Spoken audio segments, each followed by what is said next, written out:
राष्ट्रवादीचे नेते सुनील तटकरेंनी मुख्यमंत्री फडणवीसांची भेट घेतली। वर्षा निवासस्थानी दोन्ही नेत्यांची भेट 2 दिवसांपूर्वीच पार्थ पवारांनीही घेतली होती भेट। राष्ट्रवादीतील विसंवाद दूर करण्यासाठी सुनेत्रा पवारांचा पुढाकार, तटकरे पटेलांशी फोनवरून संवाद साधल्याची सूत्रांची माहिती। पार्थ पवारांच्या कार्यपद्धतीवर पटेल तटकरेंनी नाराजी व्यक्त केल्यानं राष्ट्रवादीच्या आमदारांमध्ये संभ्रम। नीट पेपर फुटी प्रकरणात शिवराज मोटेगावकरला 9 दिवसांची सीबीआय कोठडी। मोटेगावकर लातूरमधील नामांकित आरसीसी क्लासेसचा संचालक। मोटेगावकरनंच नीट पेपर सर्क्युलेट केल्याचा आरोप। शिवराज मोटेगावकरच्या फोनमध्ये लीक झालेले नीटचे पेपर सापडले। विवेक पाटील नावाच्या व्यक्तीला पेपर दिल्याचं तपासात समोर। 3 मे रोजीचा पेपरची प्रश्नपत्रिका 23 एप्रिललाच मिळवली।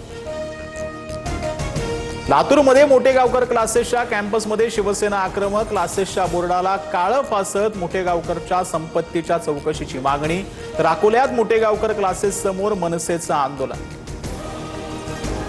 ठाकरेंचे खासदार नागेश पाटील आष्टीकर यांच्याकडून उपमुख्यमंत्री शिंदेंची भेट। विकास कामांसंदर्भात भेट घेतल्याची नागेश पाटील आष्टीकरांची माहिती। तर मी उपमुख्यमंत्री असल्यानं सर्वच पक्षाचे नेते भेटतात, शिंदेंची प्रतिक्रिया।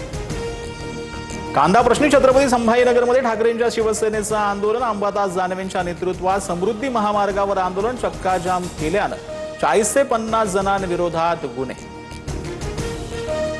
मर्यादित इंधन साठ्यामुळे पेट्रोल, डिझेल आणि सीएनजीसाठी वाहनांच्या रांगा। काही जिल्ह्यांमध्ये इंधनासाठी नागरिक तात्काळत, तर अनेक ठिकाणी नो स्टॉकचे फलक। जागतिक बाजारात कच्च्या तेलाच्या किमतीत 2% वाढ। ब्रेड क्रूड ऑइल प्रति बॅरल $111.5 डोनाल्ड ट्रम्प यांच्या संभाव्य लष्करी कारवाईच्या वृत्तामुळे तेल बाजारात खळबळ।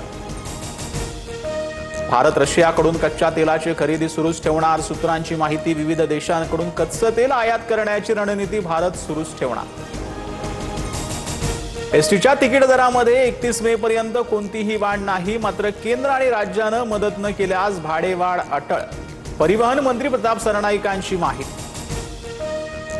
समुद्राच्या खालून भारतात पाईपलाईन आणण्याचा विचार। पंतप्रधान मोदींच्या दौऱ्यात याच मुद्द्यावर चर्चा सुरू। आमदार गोपीचंद पडळकरांचा दावा। नॉर्वेमध्ये पंतप्रधान मोदींचा सर्वोच्च नागरी पुरस्कारानं गौरव। नरेंद्र मोदींचा हा 32वा जागतिक सन्मान।